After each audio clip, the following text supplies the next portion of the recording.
Namaste, Adab, Sat Sri Akal. This is Aditi, and welcome back to the Circle of Life Tarot messages for the day. Very happy birthday to everyone who is celebrating their birthday on the 21st of July. तो आइए देखते हैं 21st of July हम सबके लिए कैसा होगा. Archangel Michael, my guardian angels and the universe, Holy Spirit and the divine, please give us exact messages which are in the highest good for the general collective for the 21st of July 2020.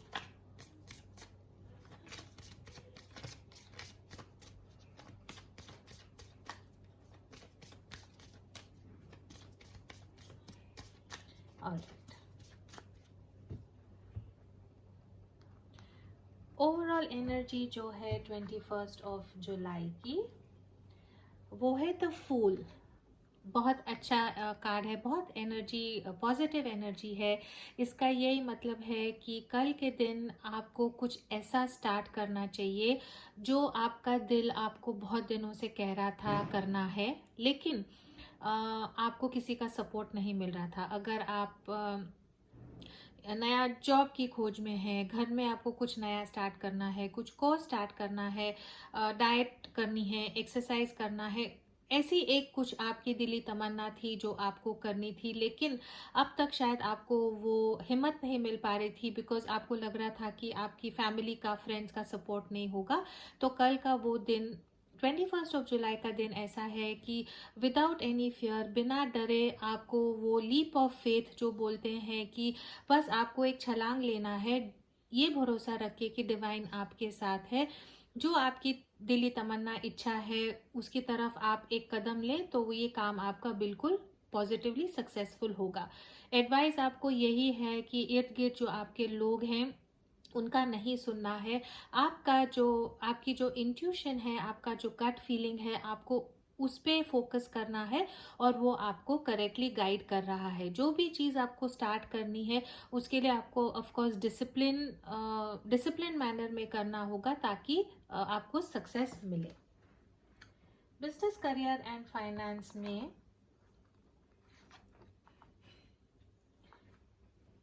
Death का card है. Business, career और finance में death का card देख के डरना नहीं है. इसका यही मतलब है कि जो राइट नाउ आपके बिजनेस, करियर और फाइनेंस में चल रहा है उसमें कुछ ट्रांसफॉर्मेशन आएगा, उसमें कुछ बदलाव आएगा.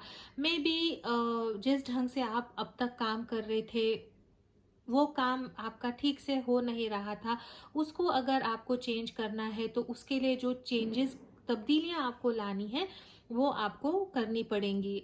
अगर ऐसा लग रहा है कि एग्जिस्टिंग जॉब में आप हैप्पी नहीं है तो वो ट्रांसफॉर्मेशन का जो पहला कदम है आपको लेना पड़ेगा ताकि आप नए जॉब के लिए अप्लाई कर सको. It is a very positive card because जब हम ट्रांसफॉर्मेशन से बाहर आएंगे तो एक नया इंसान बन के आएंगे, एक नई अप्रोच, एक नया व्यू होगा हमारे काम, बिजनेस और करियर को देखने का. So it is a very positive card. Love और रोमांस में हमारे पास है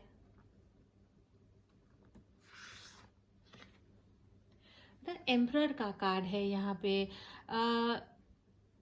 अगेन इसके दो तरह के मीनिंग्स हो सकते हैं. या तो प्यार में आपको लगता है कि कोई आपको बहुत डोमिनेट कर रहा है, आपका सब पावर वो इंसान ने आपसे ले लिया है, और लव रिलेशनशिप में आपको more than affection, more than love, आपको डोमिनेशन लग रही है.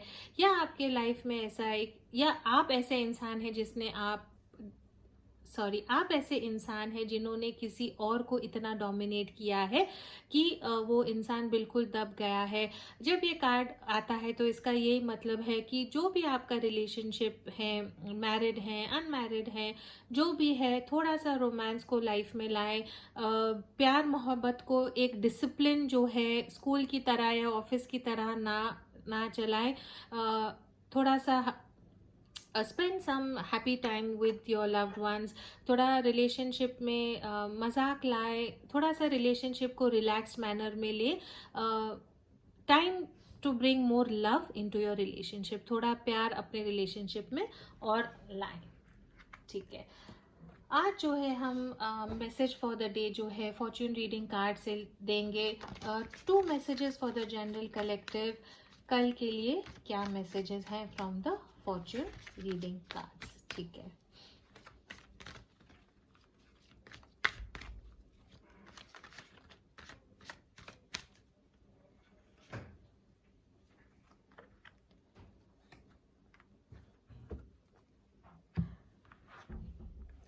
फायर का कार्ड है यहाँ पे. Let go of emotional upheaval and embrace the renewal of the present.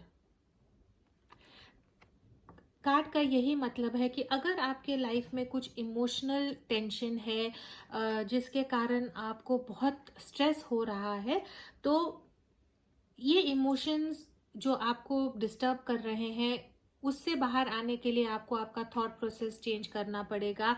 अपने जो इमोशंस हैं उनको आप काबू में रखें, उनको बदलने की कोशिश करें ताकि जो आपका प्रेजेंट है वो पॉजिटिव हो और आपको रिलैक्स्ड फील हो. Unity, a time of divine understanding, renewal, peace and hope. You radiate and attract great love. Card आपको यही कहता है कि अगर आपके जो फ्रेंड्स है, फैमिली है, लव्ड वन है, अगर उनके साथ कुछ मिसअंडरस्टैंडिंग हुई है तो कल के दिन में ये मिसअंडरस्टैंडिंग क्लियर होने की संभावना है. आप एक कदम लीजिए आपके पार्टनर की तरफ ताकि आपकी जो भी गलत फहमियां थी वो आप रिजॉल्व कर सकें और प्यार में एक नया कदम आप फिर से लें. This is all I have for the messages for the 21st of July. As always, please do keep your energies and vibrations high. What you focus on is what you get. छोटा सा एक यहाँ पे message देना चाहती हूँ. अगर आप मेरे साथ टैरो सीखना चाहते हैं तो कोर्सेज अभी ओपन है हिंदी और इंग्लिश के लिए. फेसबुक पेज पे हमारा अगर आप इंटरेस्टेड हैं तो प्लीज़ आप फेसबुक पेज चेक करें. वहाँ पे हमारे स्टूडेंट्स ने उनका जो काम है, जिस ढंग से वो पढ़ते हैं, वो सब वहाँ डाला है. अगर आप इंटरेस्टेड हैं तो प्लीज़ डू कॉन्टैक्ट मी और मैं आपको डिटेल्स दूंगी. For all of y'all who are here to listen to the messages in English, the overall energy for the 21st of July is that of the Fool. All this card tells you is whatever area in your life that you're thinking about, where you wanted some change or you had some ideas or you wanted to start something new, the divine is telling you please take that leap of faith, trust the divine, let go, follow your dreams, success is assured. The only thing here that you have to keep in mind is, one, do not pay attention to negative people around you who are unsupportive, and when you are on your path of on your path to achieve what you wanted to, please do it in a very disciplined manner so that success comes your way. In business, career and finance, we have the Death card. Nothing to be afraid of this card. It simply means that you are going through some sort of a transformation or a renewal as far as your work, business and career is concerned. So this will resonate for people who were hoping for so long to probably make a change in their business, career and finances. You will start that transformation process maybe tomorrow, or you are going through that transformation and you will finally come out feeling completely renewed and transformed with a new sense of life to take on something new for the better in your business, career and finance. In love and relationships, we have the Emperor. This could go both ways. Either it's you who is extremely controlling, dominating, very disciplined as far as your love life or your love relationship goes, which is making your partner feeling completely powerless and dominated. Or you could be at the receiving end where maybe your partner is someone who is very controlling, so disciplined and dominating that there is no love, there is no romance, there is no playfulness in your relationship. It is a very regimented kind of a relationship. So when this card comes, for those for whom it resonates, the only advice is that bring some romance, bring some happiness, bring some playfulness in your relationship so that you can enjoy each other's company. The two cards that we had from the fortune reading cards, which are one of my favorites actually, we have Fire. Let go of emotional upheaval and embrace the renewal of the present. I'll read that again for you. Let go of emotional upheaval and embrace the renewal of the present. And the other card we have is Unity, a time of divine understanding, renewal, peace and hope. You radiate and attract great love. A time of divine understanding, renewal, peace and hope. You radiate and attract great love. So this is all I have for the 21st of July. Thank you for watching, and I will see you again tomorrow.